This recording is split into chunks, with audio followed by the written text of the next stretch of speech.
think I've seen 4. Oh, that's high praise. Because I've seen Cocaine.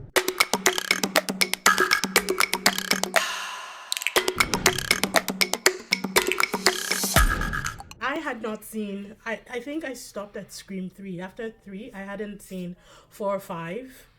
And then I just went to see 6. And then the next day we got home and we watched 5 on Netflix. And No, I've seen 5. you'd seen 5, yeah. You had, I think you followed all of them. I think you saw 4 too.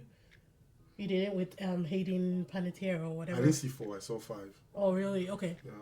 So I stopped at 3. I honestly can't even remember a lot of the details. I remember a lot of the killings from 1, because obviously 1 was like the best. It was like the classic. Everybody remembers 1. You know, I watched 1, but I can't remember because of Scary Movie. Yes, Scary Movie kept bleeding into the memories, and it's like, what is Scream and what is Scary Movie? And it just throws everything off. But Scream 6 was awesome. I loved it. Like, I was engaged from the beginning of the movie right to the very end. And the only time that I had to ask him questions was when I was trying to figure out if Chad and what's her name? Mindy were related. And he was like, yeah, they're brother and sister. I didn't even find out that they were twins until I watched 5, right? Yeah. But yeah, I loved it. I thought it was great. Honestly, as far as reintroductions to Scream, it was the best choice that I could have made for myself. It was so many new faces. Obviously, Jenna Ortega is like one of the bigger names on there right now. But Melissa Barrera stole the show for me. I loved Sam Carpenter. And I think I loved her more in 6 than in 5. I love her in both. I think why I like this movie is because even if you haven't seen the first one, you don't really need to see. Well, it's good for continuation and you understanding. Continuity for sure. Yeah, but even if you haven't seen that one and you just jump into like I'll say 5 or 6 because I haven't seen 4, you enjoy it. It's still a fun movie. It brings back the old school vibe of slasher flicks that we enjoyed. I thought the first one, even if I can't remember, it was the best up until Scream 5 and then Scream 6 took it over. I gotta watch 4, I guess. I actually would like to watch all of them again. Yeah. From 1 and like just have a Scream night basically and watch everything because I haven't seen 4 and I'm actually really curious about 4. But 6 was amazing. Yeah. I loved the killings in 5 though. The way Sam like took out the guy at the end, it was the best. That was awesome. It was the best scene, like, because they kind of tell you everything. They recount all the killers, all the scenes and everything in 6. So I already knew who the killer was when I started watching 5, but I was anticipating, like, just waiting for that end. And when she was at the therapist, and she was like, I shot my boyfriend 22 times and then slit his throat and then shot him in the head or something like that. I was counting when I watched 5. I was like 1, 2, 3, 4. Okay, no, she was like, I stabbed him 22 times. I was counting 1, 2, 3, 4. It's like, it had to be accurate for me, people. I'll say that I like the fact that it doesn't take itself too serious. Yes, and that is true. That it's borrowing from what we see in today's cinema with franchises and how they add that to the movie and make it interesting. Something that sounds so silly and goofy that you think it might not work, but it does work because they explain things to you, and that's why I feel like you don't need to go back and watch each one before you watch the latest. It kind of breaks it down to you, like who they say legacy characters, who the new characters are, kind of like debating who the bad guy is. Yeah. Stuff like that. So I thought the boyfriend was the bad guy, but it also seemed too obvious. It seemed too obvious. Like they would not do that again, No. But he seemed like a bad guy, I think the guy we picked, one other guy, it was the cop. Yeah, he was the Dermot police officer. Mulroney. I picked him because I felt like, who else could he be? When they actually have famous people in there, you kind of know that there's something. Either they're gonna die or they're the bad guy. Yeah. And then I picked his son. So I felt like, as much as you were telegraphing, you called it, telegraphing, like they'll make it seem like he won't be bad, and he'll be bad. But like this guy, I can't trust him. There's just something off about him. But I didn't pick the third person. I didn't know who the third person was, and I didn't think there was a third killer. I thought it would only be 2. Yeah, the third killer was kind of a out new of twist. Nowhere. I think it was good because it was something fresh and unexpected. It was either all the others have either been 2 or 1, and then this one where they just swung in a third person. It was like, okay. And the fact that they were related to the killer in part 5, I was like, okay, people, good job. I like the fact that they tie everything in. Yeah. But how will I put it? It's not forced. It's organic. Yes. That's something I really like. Again, Seamless.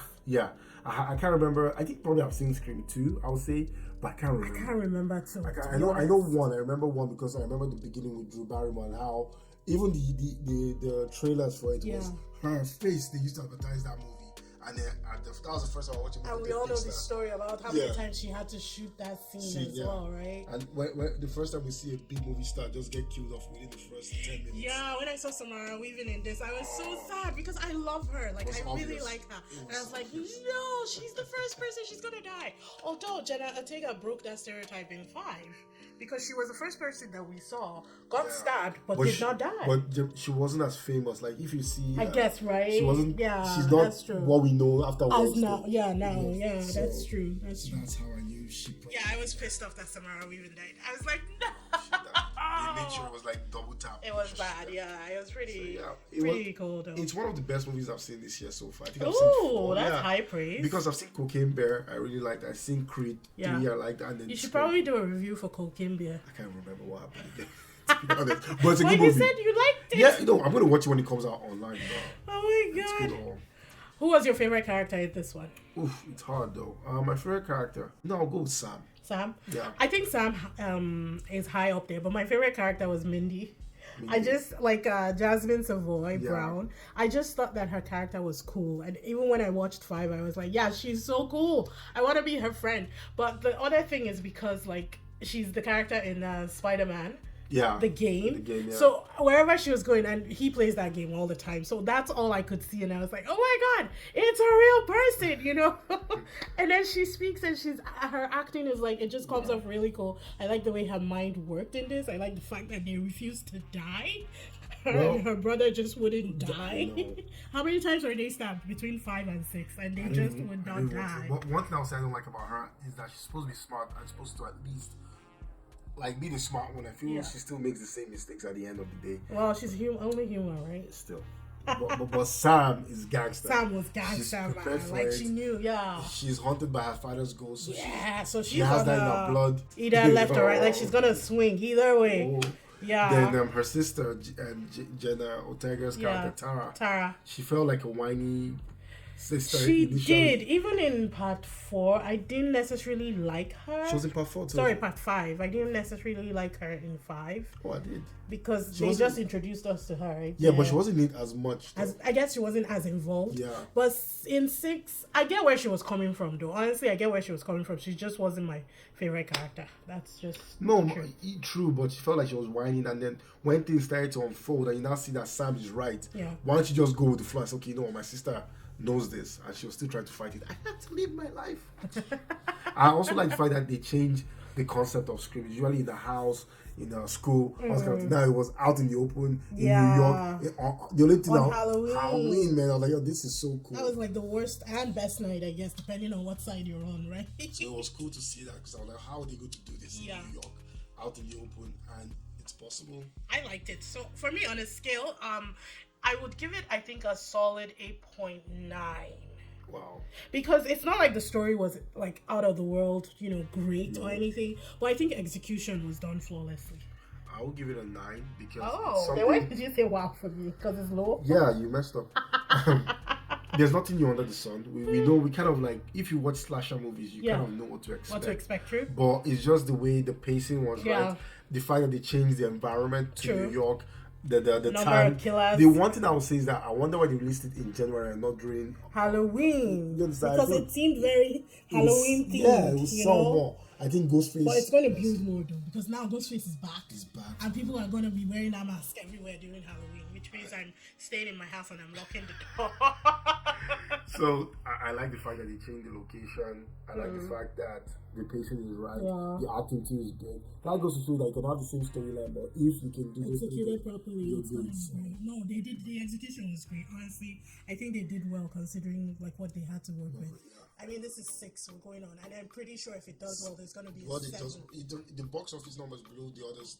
Wait, right now, so right? obviously, I'm sure so there's gonna be a 7. So I hope that they bring in more new people, and the way Courteney Cox and all the other people came back, like just kind of cameoed in it for like a second and left. I hope that the Carpenter sisters will be like the cameos in the next one, and then it's a whole new hunting, you know. Or if they could like get a band together, the Carpenter sisters and the twins, and then if another Ghostface killer comes up, they go hunting. They could do that too. I would like that very much. But I won't want to be friends with them because all their friends die. No, because they're not the targets. They are hunting the killer now. It don't matter. Like if you watch part 5 and part 6. Everybody around there kept dying. Apart from the twins, every other friend there died. Yeah, no, I loved it. I can't wait for it to come on streaming because I will watch this again in a heartbeat. And I think maybe I'm going to get the entire collection and we're going to have a screen night for sure. Yeah, we can do like rank the movies. Yes, I think we'll do that. And yeah, absolutely. That will be fun. Yeah. Maybe we'll see if we can do a watch with us and we'll see how that works out or that plays out. But yeah, definitely. We hope you guys enjoyed this. It is a while. It's like we should have done this earlier, but at least now we can say all the spoilers because hopefully most of you have seen the movie by now. True. Be sure to like, subscribe, comment, and hit that notification bell so you know when we post new videos, and we'll see you in the next one. Bye! Bye, guys.